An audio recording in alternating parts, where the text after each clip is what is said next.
Les États-Unis relancent la guerre commerciale. Le président Donald Trump a annoncé de nouveaux droits de douane jusqu'à 40% sur des produits importés de 13 pays, dont le Japon, la Corée du Sud, l'Indonésie, la Tunisie ou encore l'Afrique du Sud. L'objectif officiel est de rééquilibrer les échanges commerciaux, mais derrière cette stratégie, les consommateurs américains risquent de faire les frais de la hausse des prix.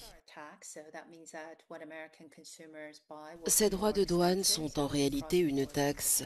Cela signifie que ce que les Américains achètent actuellement coûtera plus cher.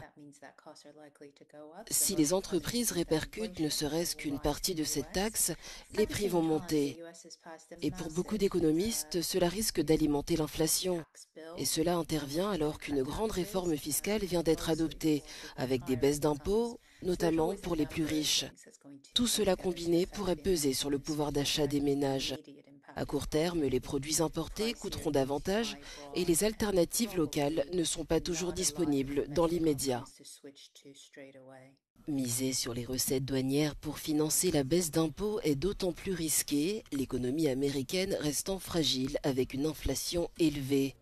Outre leur effet économique, ces tarifs constituent surtout un levier de pression dans des négociations commerciales en cours.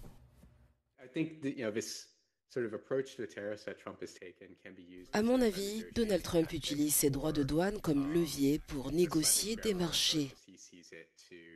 Il cherche un commerce qu'il considère comme plus équitable entre les États-Unis et d'autres pays.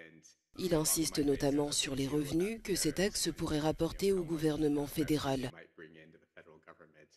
Mais je crois qu'il ne souhaite pas vraiment les appliquer. Pourquoi? Eh bien, car ils alourdiraient la facture pour les consommateurs et pourraient freiner la croissance économique à travers le pays. En attendant le 1er août, date d'entrée en vigueur des nouveaux tarifs, Washington laisse la porte ouverte à des négociations. Le compte à rebours est lancé.